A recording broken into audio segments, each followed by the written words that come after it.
Welcome back to my channel. पिछले chapter में हमने देखा था कि जो चार रहता है हेसू, उन दोनों में अच्छी खासी मोमेंट्स स्पेंड होते हैं। नेक्स्ट मॉर्निंग देखते हैं खूब सारे स्वीट्स लाए रहते हैं। हेसू ने जो चार रहता है वो कहता है कि इतने सारे स्वीट, वो भी मॉर्निंग ब्रेकफास्ट में। तुम्हें पता है ना कि मुझे जो है पसंद नहीं स्वीट्स। यहाँ पे जो हेसू रहता है वो कहता है कि हाँ मुझे पता है, लेकिन जो है तुमने जो है अपनी पास्ट लाइफ में अपने गर्लफ्रेंड के साथ तो ये सब मोमेंट्स एंजॉय किए ही होंगे। ये बात सुनकर तो जो चाह रहता है वो चुपचाप खाना चालू कर देता है। यहाँ पे म्यूजिक बज रहा होता है कि या बेबी मैं जगह जगह पे भटका, और मैं जो है इतना भटका लेकिन फिर भी मेरा दिल तुम्हारे तक ही टिका रहा। मतलब एक तरफ से ये प्ले बॉय के लिए सॉन्ग रहता है, जो प्ले बॉय रहता है इधर उधर वो भटका रहता है, और यहाँ पे चाय जो है वाटर को फॉर करते हुए ग्लास में वो देख रहा था। कहता है क्या ये सॉन्ग, और यहाँ पे जो है वो सॉन्ग में बोल रहा होता है, उसके जो लिरिक्स रहते हैं इस तरीके से रहते हैं कि ही बेबी मैं इधर उधर भटका, मेरा दिल तुम पर ही आकर अटका, और जो है मैं हर जगह गया लेकिन वो सुकून नहीं मिला, जो सुकून तुम्हारे अंदर है, जो नूर तुम्हारे अंदर है। ऐसा सुनकर जो चाह रहता है वो बड़ा इरिटेट हो रहा होता है। फिर वो यीशु से बोलता है कि क्या ये सॉन्ग जो है तुम बजाते रहोगे। तो वो यहाँ पे यीशु बोलता है कि ये सॉन्ग इंटरेस्टिंग है, ये सॉन्ग में कुछ अलग ही बात है। क्या तुम्हें कोई दिक्कत है इस सॉन्ग से। तो यहाँ पे जो चाह रहता है यीशु की ये बात सुनकर नर्वस हो जाता है और कहता है कि दिक्कत नहीं नहीं, कोई दिक्कत नहीं है। वो ग्लास को ज़ोर से पकड़ता है और क्रीपी स्माइल लेता है। फिर जाकर वो सोने की कोशिश करता है। तो यहाँ पे वो रिलिक्स जो रहते हैं, please please forgive me baby, बज रहा होता है। वो कैसे भी कर कर सोता है। फिर नेक्स्ट मॉर्निंग जो है वो अपने बुक को ढूंढ रहा होता है कि जो मैं बुक रीडिंग करता हूँ वो बुक यहीं पर है, वो कहाँ है, मिल नहीं रहा। लेकिन तभी उसे मिल जाता है रूल ऑफ लॉ का।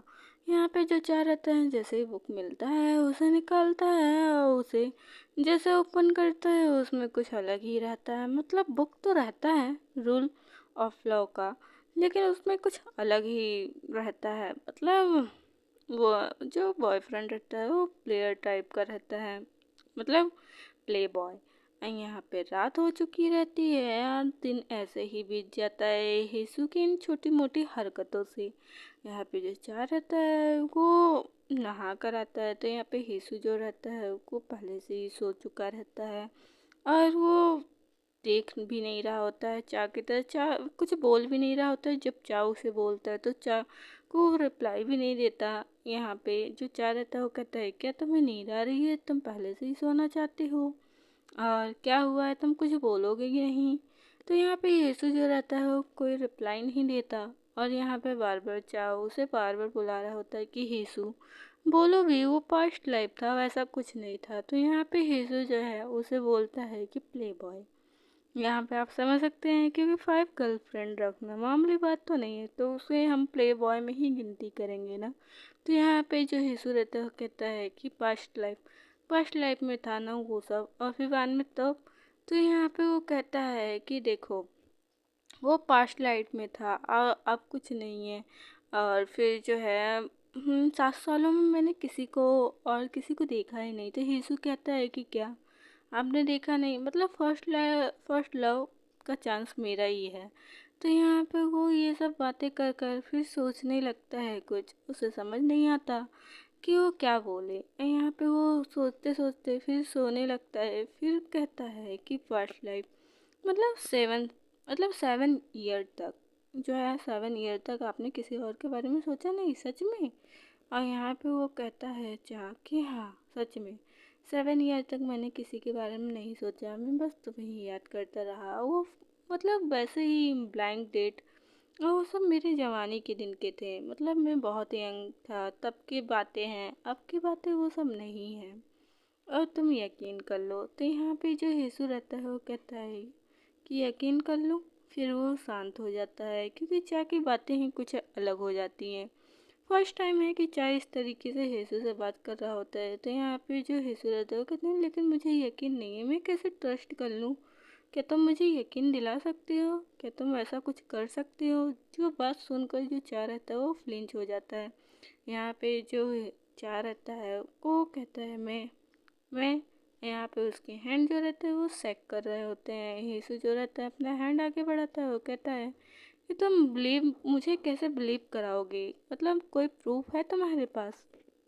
यहाँ पे चा के बातों पे यीशु को यकीन नहीं हो रहा होता है। यीशु कहता है कि क्या मतलब मैं किस हिसाब से तुम्हें यकीन दिलाऊं? तो कहता है कि proof, can you prove that?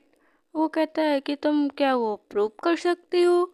और यहाँ पे इतने सारे मतलब इतने सालों से ये जो है चा बोलता है लेकिन करता कुछ और आया, जिसकी वजह से यीशु का जो भरोसा रहता है वो उठ जाता है। यहाँ पे जो है वो कुछ ऐसे मोमेंट्स रहते हैं जो यीशु से बोला रहता है लेकिन चा बहुत शाय फील कर रहा होता है। वो कहता है क्या ये इम्पोर्टेंट है? आई एम नॉट डूइंग, ऐसे ऐसे बोल रहा होता है और कहता है बियर्ड, वो ऐसे बोल रहा होता है। और यहाँ पे तभी जो यीशु रहता है वो कहता है प्रूव करो, और उसके हैंड को ग्रैब करता है, उसे अपनी तरफ खींच लेता है। तो नेक्स्ट चैप्टर में देखते हैं क्या होता है। और प्लीज़ सपोर्ट करो, व्यूज़ को ज़्यादा आगे बढ़ाओ और वॉच टाइम भी बढ़ाओ प्लीज़, ठीक है? क्योंकि ये चैनल मोनेटाइज नहीं है। Thank you for watching.